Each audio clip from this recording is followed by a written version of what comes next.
अच्छा जी, अब हम स्टार्ट करते हैं चैप्टर नंबर 3 बेड साइड से, which is the cardiovascular system.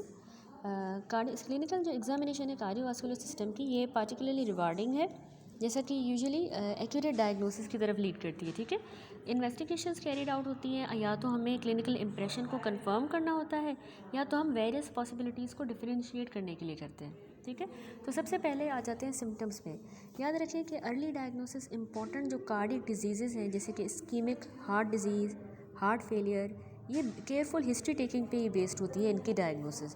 दो कार्डिनल सिम्टम आपको कार्डियोवास्कुलर डिजीज़ के पता होने चाहिए, जो कि डिस्निया एंड चेस्ट पेन। ये देखिए, मेजर सिम्टम कार्डियोवास्कुलर डिजीज़ के हैं डिस्निया। डिस्निया में भी या तो एक्सर्शनल डिस्निया हो सकता है, पैरोसिस्मल नॉक्टर्नल डिस्निया, ऑर्थोपनिया।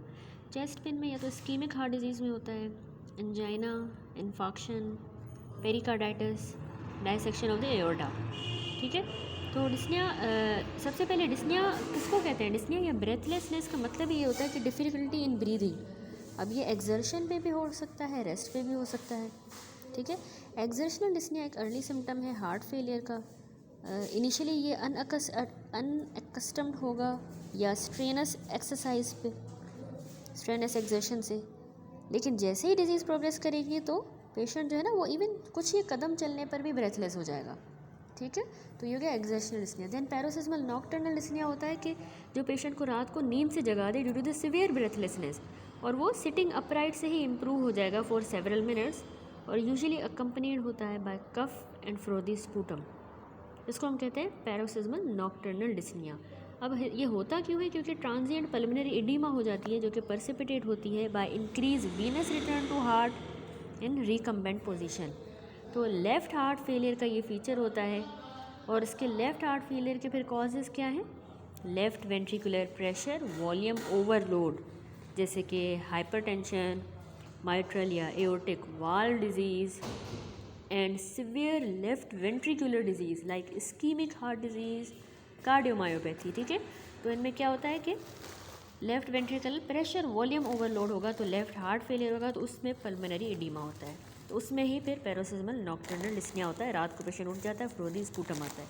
ठीक हो गया। अब आ जाए ऑर्थोपनिया पे। ऑर्थोपनिया भी जो है ना सिवियर हार्ट फेलियर वाले पेशेंट्स में होता है, उनमें ब्रेथलेसनेस होती है, जो लेटने पे वर्सन होगी उसको हम कहते हैं ऑर्थोपनिया। तो ये लेटने से वर्सन हो। पल्मोनरी एडिमा क्या होता है? जो हमारे लंग्स में एल्वियोलाई होते हैं उनमें फ्लूइड ट्रांसुडेट होके आ जाता है, और लेफ़्ट हार्ट डिसफंक्शन में भी ये होता है, मोस्ट इम्पॉर्टेंट कॉज है, यानी लेफ़्ट हार्ट डिसफंक्शन से या ट्रांसुडेशन ऑफ फ्लूइड से। तो इसके सिम्टम यही होते हैं कि इसमें पल्मोनरी एडिमा में पेशेंट को हर वक्त परसिस्टेंट सिवियर ब्रेथलेसनेस रहेगा, ऑर्थोपनिया होगा, कफ होगी, productive copious, फ्रोदी, watery, blood stained sputum. Next आ जाए, ये सारी डिस्निया हमने देखी टाइप्स। चेस्ट पेन पे आ जाए, तो चेस्ट पेन में एक इंपॉर्टेंट सिम्टम है हार्ट डिजीज़ का। इसकी कैरेक्टरिस्टिक जो है वेरी करती है विद अंडरलाइंग पैथोलॉजी। जैसे इस्कीमिक हार्ट डिजीज़ अगर है, उसका मतलब है कि coronary arteries adequate blood supply myocardium को सप्लाई नहीं कर रही, तो उसमें या तो इंजाइना होगा या इन्फाक्शन होगा। एंजाइना पेक्टोरिस हम कहते हैं ट्रांजिएंट मायोकार्डियल इस्कीमिया, थोड़े टाइम के लिए पेशेंट को चेस्ट पेन होगा एक्सर्शन पे, जो कि कुछ ही मिनट्स में रेस्ट से सही हो जाएगा या सब लिंगुअल नाइट्रोग्लाइसरीन से सही हो जाएगा। पेन होता ये रेट्रोस्टर्नली है, अक्रॉस द चेस्ट, जॉ की तरफ भी रेडिएट करेगा, लेफ़्ट आर्म की तरफ भी जाएगा, और टाइट किस्म के बैंड की तरह महसूस होगा चेस्ट पे, या हैवीनेस महसूस होगी, भारीपन। साथ में उसको डिस्निया भी हो रहा है, पाल्पिटेशंस भी हो रही हैं, पसीने भी आ रहे हैं, तो उसकी टोटल ड्यूरेशन 30 मिनट से कम होती है, तो इसको हम कहते हैं एंजाइना पेक्टोरिस। ठीक है, जो मायोकार्डियल इन्फाक्शन है उसमें अब टोटली ओक्लूजन हो गई है वन और more branches of the coronary arteries की, और डिपेंडेंट मायोकार्डियम बिल्कुल डाई हो जाएगा। पेन इसका भी बिल्कुल एंजाइना पेक्टोरिस की तरह है, लेकिन बस फ़र्क ड्यूरेशन का है, मोर देन 30 मिनट्स, और ये सब लिंगुअल नाइट्रेट से या रेस्ट से सही नहीं हो पाएगा। ठीक है, हो गया एम आई।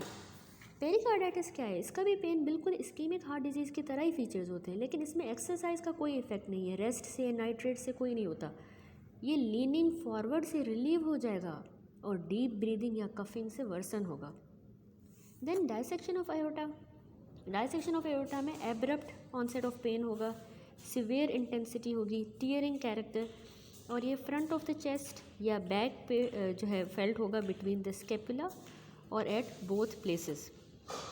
पल्मोनरी एम्बोलिज्म में पेरिफेरल एम्बोलिज्म की वजह से पल्मोनरी इन्फार्क्ट हो सकता है, उसमें प्लूरिटिक पेन होगा discussed under the respiratory system.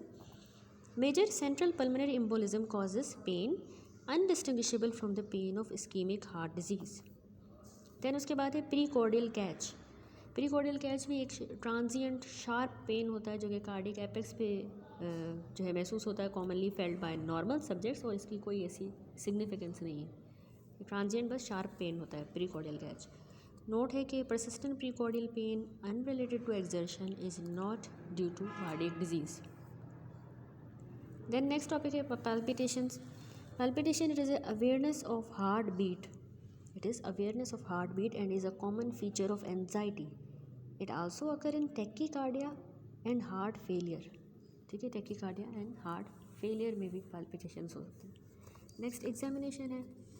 अब स्टार्ट करते हैं examination. When you are asked to examine a particular system of a patient, always start from general physical examination except when examiner ask you to omit it, वरना आप हमेशा GP से ही start करेंगे। Examination cardiovascular system में आती है सबसे पहले examination of pulse, then measurement of blood pressure, examination of neck veins, examination of precordium by inspection, palpation, percussion and auscultation. सबसे पहले आती है examination of pulse. Pulse is a wave imparted by contraction of left ventricle to the blood column and travel 10 times faster than the blood itself। ठीक है, ये इसकी definition है। wave imparted by the contraction of left ventricle to blood column and travel 10 times faster than the blood itself।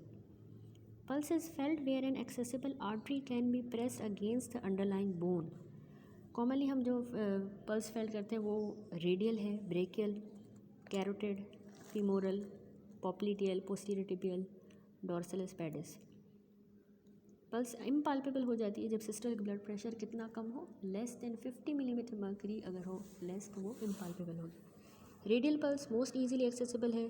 Commonly felt pulse यही होती है, patient का जो हैंड है वो स्लाइटली फ्लेक्स होना चाहिए और प्रोनेटेड।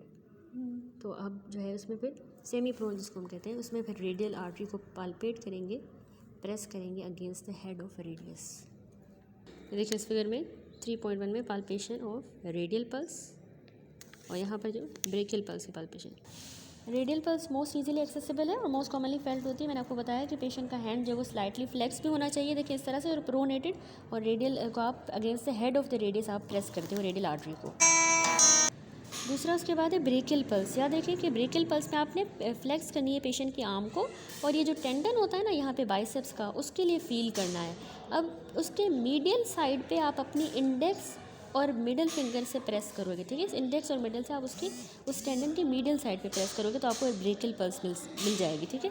कैरोटिड की बात करें तो कैरोटिड पल्स के लिए आप अपने टिप्स ऑफ द फिंगर को एंटीरियर बॉर्डर ऑफ द स्टर्नोमैस्टॉइड और लेरिंजियल कार्टिलेज के दरमियान रखोगे, पीछे की तरफ बैकवर्ड प्रेस करोगे, जिस तरह यहाँ फिगर में दिखाया है। ठीक है, लेरिंजियल कार्टिलेज और स्टर्नोमैस्टॉइड के दरमियान। Palpate the pulse gently keeping in mind that के कैरोटिड साइनस जो कि bifurcation of the common carotid पे मौजूद होता है वो स्टिमुलेट ना हो जाए, कैरोटिड साइनस, वरना उससे फिर ब्रेडिकार्डिया और सिनकपी हो सकती है। दोनों कैरोटिड को कभी साइमल्टेनियसली पाल्पेट नहीं करना, क्योंकि ब्रेन की तरफ जो ब्लड सप्लाई है वो क्रिटिकली रिड्यूस हो सकती है। ठीक है, उसके अलावा राइट कैरोटिड को आप राइट साइड से ही पाल्पेट करोगे, लेफ़्ट वाली को लेफ़्ट साइड से। ठीक है, देन आ जाए फिमोरल पल्स पे। फिमोरल याद रखिए यहाँ पे फिगर में भी दिखाया है, इसमें आप थंब या फिंगर से प्रेस करोगे half way between the anterior superior iliac spine and pubic tubercle along the inguinal ligament. ठीक है, pubic tubercle and superior spine inguinal पे।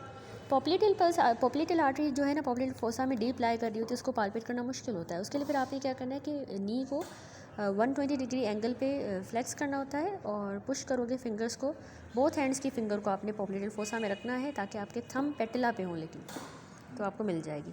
डॉर्सलस पेडिस, ये देखें, इसके लिए आप proximal part of first intermetatarsal space, ये जो इंटरमेटाटार्सल स्पेस है उसके प्रॉक्सिमल वाले में आपने पाल्पेट करना है डॉर्सलस पेडिस को। पोस्टीरियर टिबियल जो है उसके लिए आपने बिहाइंड द मीडियल मेलियोलस पाल्पेट करना होता है for the posterior tibial pulse.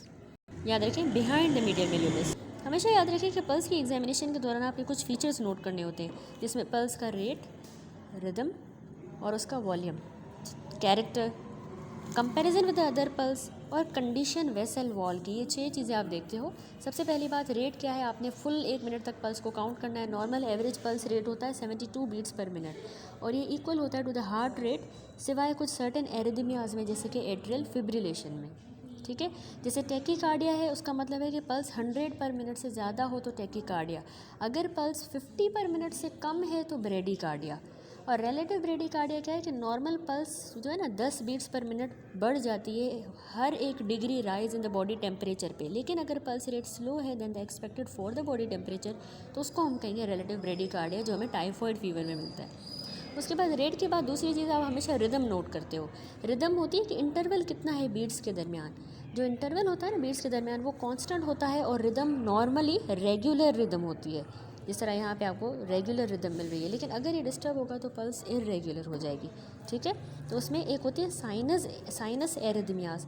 Sinus arrhythmias होती है इस तरह, यहाँ आपको फिगर भी नज़र आ रहा है कि पल्स रेट जो होता है फास्टर होता है ड्यूरिंग इंस्पायरेशन, जबकि स्लो हो जाता है ड्यूरिंग एक्सपायरेशन। तो इसको ये नॉर्मल फिनोमेना है और ये ज़्यादा प्रोनाउंस्ड होता है कुछ इंडिविजुअल्स में। इसको कहते हैं साइनस एरिथमिया। इंस्पायरेशन पे ज़्यादा है, एक्सपायरेशन पे जो है वो स्लो है पल्स रेट। लेकिन ये हार्ट फेलियर में ये साइनस एरिथमिया डिसअपीयर हो जाती हैं, एक तो हार्ट फेलियर में, दूसरा ऑटोनॉमिक न्यूरोपैथी में, ऑटोनॉमिक न्यूरोपैथी। तो ये कॉजेज इस तरह वाइवा में पूछे जाते हैं, आपने अच्छी तरह याद रखते हैं। दूसरी है ओकेजनल इरेगुलरिटी। तो हम रिदम देख रहे हैं। ओकेजनल इरेगुलरिटी होती है प्री मेच्योर बीट्स की वजह से।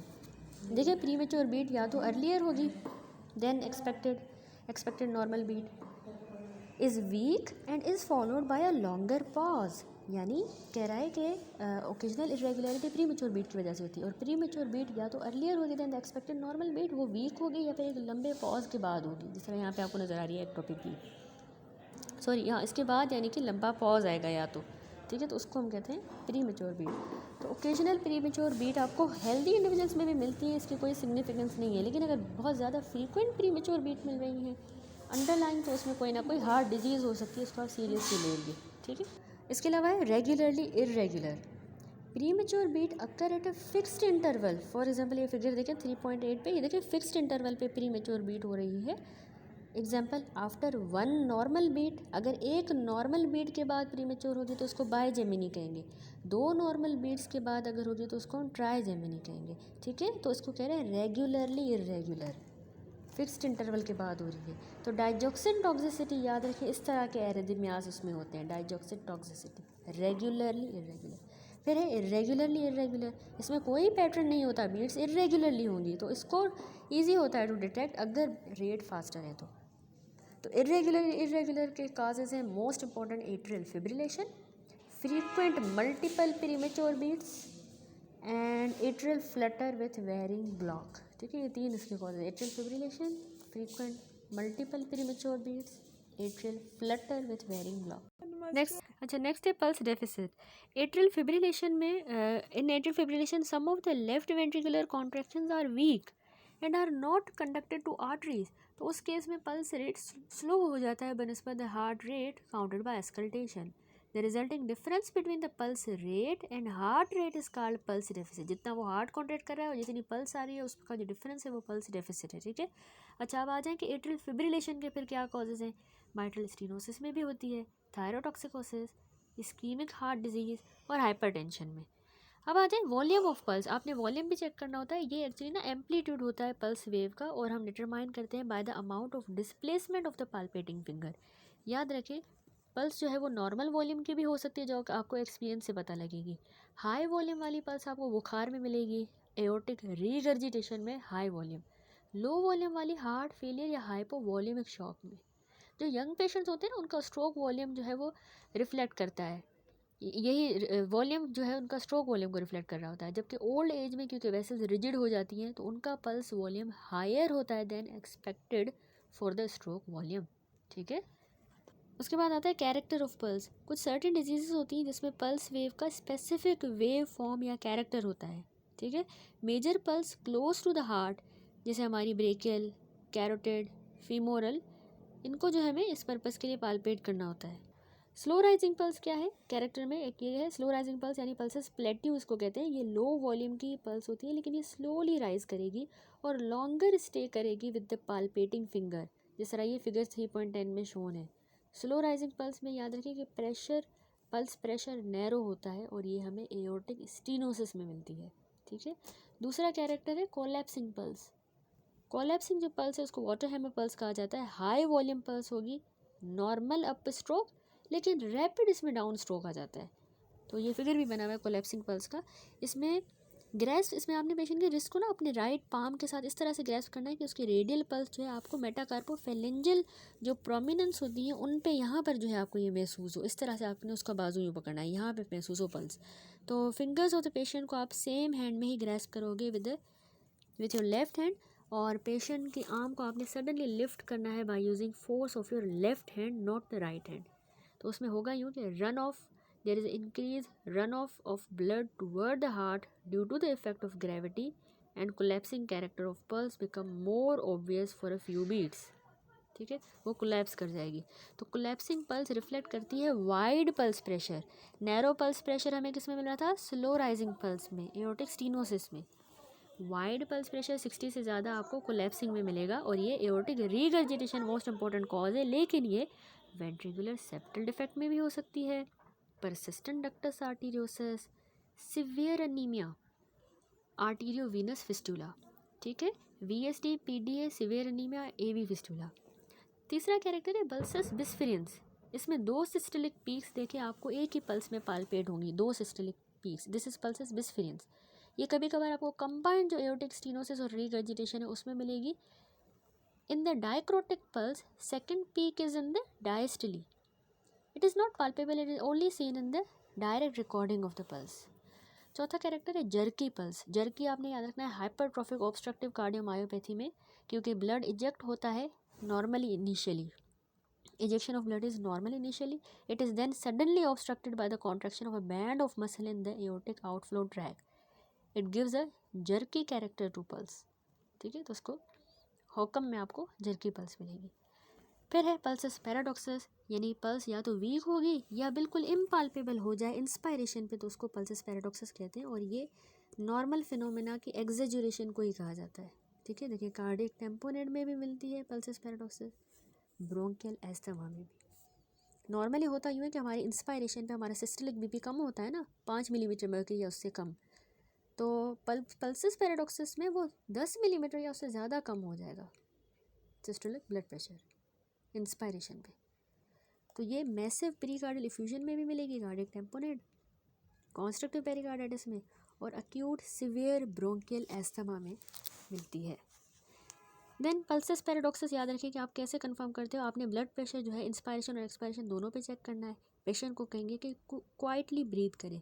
आप कफ जो है above the systolic blood pressure inflate करोगे, फिर उसको ग्रेजुअली डिफ्लेट करोगे। वो लेवल जिस पे कॉर्टिक ऑफ साउंड पहले अपीयर होगी वो आपने सुनना है, ये ऑडिबल होती है ड्यूरिंग द एक्सपायरेशन ओनली। फिर आप कंटिन्यू करोगे to deflate the cuff till the sounds remain audible throughout the respiratory cycle, and note this level as well. In pulsus paradoxus difference between the two level is more than 10 millimetre mercury. इस तरह यहाँ पे भी इन्होंने लिखा है कि cardiac tamponade में सिर्फ सिस्टोलिक ब्लड प्रेशर डिक्रीज होता है, डायस्टोलिक अनचेंज ही रहेगा और पल्स प्रेशर रिड्यूस होगा। लेकिन ब्रोंकियल एस्थमा में दोनों सिस्टोलिक और डायस्टोलिक प्रेशर फॉल करेंगे इंस्पायरेशन पे, और पल्स प्रेशर अनचेंज्ड रहता है। जिस तरह 3.14 फिगर में मैंने आपको दिखाया कि ब्रोंकियल एस्थमा में दोनों पे जो है दोनों जा रहे हैं, सिस्टोलिक भी और डायस्टोलिक प्रेशर दोनों फॉल कर रहे हैं इंस्पायरेशन पे। लेकिन कार्डियक टेम्पोनेट में सिस्टोलिक डिक्रीज हो रहा है, डायस्टोलिक देखिए अनचेंज्ड है। This is due to marked changes in the intrathoracic pressure which are transmitted to the vessels. उसके बाद नेक्स्ट टाइप है कैरेक्टर है पल्स का pulsus alternate. Strong beat alternate करेगी विथ वीक बीट, लेकिन इंटरवल इन बीट्स का constant ही रहेगा और इनकी रिदम भी रेगुलर होगी। ठीक है, तो ये हमें लेफ्ट वेंट्रिकुलर फेलियर में और सुप्रा वेंट्रिकुलर टैकीकार्डिया में मिलता है। सुप्रा वेंट्रिकुलर टैकीकार्डिया अगर हो या लेफ्ट वेंट्रिकुलर फेलियर, तो एक स्ट्रॉन्ग बीट उसमें अल्टरनेट करेगी वीक बीट के साथ, लेकिन उनका रिदम भी रेगुलर है और इंटरवल भी उनमें कांस्टेंट ही रहता है, तो उसको हम कहते हैं पल्सस अल्टरनेट। अच्छा, उसके बाद एक और बात कि जो लेवल होता है सिस्टोलिक प्रेशर का वो हाई है for the strong beat and low for the weak beat. This help in confirming the presence of pulsus alternate by using the BP apparatus. आपने कफ को सिस्टोलिक ब्लड प्रेशर से ऊपर inflate किया, level as determined by palpatory method, lower the pressure in cuff gradually. At first जो Korotkoff sound है वो strong beat आपको appear होंगी। आपने number of these Korotkoff sound per minute आपने नोट करना है। फर्दर फिर आप जो है ब्लड प्रेशर को लोअर करोगे, ठीक है। एट फर्स्ट जो है आपको कोटोकॉफ साउंड जो है for the strong beat appear होंगी। नोट करें आपने कोटोकॉफ साउंड का पर मिनट नंबर नोट करना है। फर्दर फिर आप प्रेशर को लोअर करोगे कफ में। जब systolic pressure for the weak beat is reach, the rate of the Korotkoff sound will suddenly become double. This phenomena will confirm the presence of pulsus alternate. Last है then pulsus bigeminus. ये भी similar होती है to pulses alternate, लेकिन इसमें जो interval है beat का वो वेरिएबल होता है, ठीक है। स्ट्रॉन्ग बीट होगी और वीक बीट जो है वो एक दूसरे के करीब ही होंगी, और उसके बाद एक लॉन्ग पॉज आएगा, यानी strong and weak beat couple हो जाती हैं इसमें, और ये साइकिल रिपीट होता है जिस तरह फिगर में भी शोन है, ठीक है। तो स्ट्रॉन्ग बीट नॉर्मल बीट होगी, वीक बीट जो है ना वो एक प्री मेच्योर बीट है जो कि अर्लियर होती है देन एक्सपेक्टेड टाइम, और उसके बाद एक कंपनसेटरी पॉज आ रहा है। तो इसकी डायग्नोसिस ईसीजी पे होती है जिसमें आपको वेंट्रिकुलर बायोजेमिनी मिलती है। डाइजॉक्सिन टॉक्सिसिटी भी इसका मोस्ट इंपॉर्टेंट कॉज है पल्सस बायोजेमिनस का, ठीक है। तो ये सारे हमने टाइप्स देखी पल्सस की, कैरेक्टर्स। नेक्स्ट आ जाता है कंपैरिजन विद अदर पल्सेस। अच्छा, उसके बाद नेक्स्ट आपने जो है ना कंपैरिजन करना होता है इसका with other pulses. Palpate the corresponding pulse of the both sides simultaneously and compare their volume except carotid. Don't palpate both carotid simultaneously. Compare radial and femoral pulses, क्योंकि in the coarctation of aorta जो femoral pulse होती है वो हमें weak मिलती है और delay मिलती है as compared to the radial pulse, तो इसको हम कहते हैं radio femoral delay, ठीक है। तो ये हमने नोट करना होता है। radio femoral delay most important clinical feature है coarctation of aorta का। उसके बाद आ जाए condition of the vessel wall. याद रखिए कि आपने रेडियल पल्स को जो है 3 फिंगर्स के साथ फील करना होता है, उसमें आप जो है प्रॉक्सिमल फिंगर के साथ प्रेस करोगे ताकि जो पल्स है वो ओक्लूड हो जाए, और वेसल वॉल को आप मिडिल फिंगर के साथ फील करते हो, ठीक है। इनमें मिडिल फिंगर, और ये इनसे जब आप ओक्लूड कर रहे हो तो नॉर्मली ये पाल्पेबल नहीं होती, लेकिन एडवांस जब एथेरोस्क्लेरोसिस है तो वो आपको एक कॉर्ड की तरह महसूस होगा between the finger and the underline bone, ठीक है। तो ये हो गए सारे पल्सेस। अब यहाँ पे कैरेक्टरिस्टिक्स हैं पल्स के, उसमें रेट, रिदम, कैरेक्टरिस्टिक्स सारी देखेंगे। तो सबसे पहले रेट के हिसाब से अगर हम देखें तो टैकीकार्डिया क्या है? टैकीकार्डिया यानी पल्स 100 पर मिनट से ज़्यादा हो। एक्सरसाइज में होता है anxiety, fever, anaemia, heart failure, hypotension, thyrotoxicosis and tachyarrhythmias. दूसरा है ब्रेडीकार्डिया जिसमें 50 पर मिनट से कम हो पल्स रेट, तो उसको हम कहेंगे ब्रेडीकार्डिया। एथलीट्स में कंप्लीट हार्ट ब्लॉक, ड्रग्स में जैसे डाइजॉक्सिन, बीटा ब्लॉकर से भी ब्रेडीकार्डिया होगा। Raised intracranial pressure. देन है रिलेटिव ब्रेडीकार्डिया। रिलेटिव का मतलब है कि पल्स रेट जो है लेस हो जाए than the expected for the body temperature. तो ये कौन सी कंडीशन में होता है? एक तो enteric fever, viral infections, meningitis with the raised intracranial pressure, इनमें हमें रिलेटिव ब्रेडीकार्डिया मिलेगा। इंटेरिक के अलावा आपने वायरल इन्फेक्शन भी याद रखना है और मेनिंजाइटिस जिसमें आईसीपी इंक्रीज हो। रिदम की बात करें तो रिदम जो है वो रेगुलर भी हो सकती है। साइनस एरिथमिया क्या है? ओकेजनल इरेगुलरिटी इन पल्स, या रेगुलरली इरेगुलर या इरेगुलरली इरेगुलर। नॉर्मली हमारी रेगुलर रिदम होती है, यानी बीट्स के दरमियान का जो इंटरवल है वो कांस्टेंट ही होता है, ये नॉर्मल होता है। साइनस एरिथमिया में क्या होता है कि पल्स रेट फास्टर होता है इंस्पायरेशन पे और स्लो हो जाता है एक्सपायरेशन पे, ठीक है। तो ये एक नॉर्मल फिनोमेना है, लेकिन ये हमें हार्ट फेलियर में नहीं मिलता और ऑटोनॉमिक न्यूरोपैथी में भी नहीं मिलता। ये दो कंडीशन हैं जिसमें साइनस एरिथमिया जो नॉर्मली मौजूद है वो लॉस हो जाएगी, यानी इंस्पायरेशन पे फास्ट, एक्सपायरेशन पे स्लो। ओकेजनल इरेगुलरिटी इन पल्स किसको कहते हैं? ओकेजनली जब प्री मेच्योर बीट्स हो, तो हेल्दी पर्सनस में ये कॉमन है और किसी भी मायोकार्डियल डिजीज़ में आपको मिल सकती है ओकेजनली इरेगुलरिटी इन पल्स।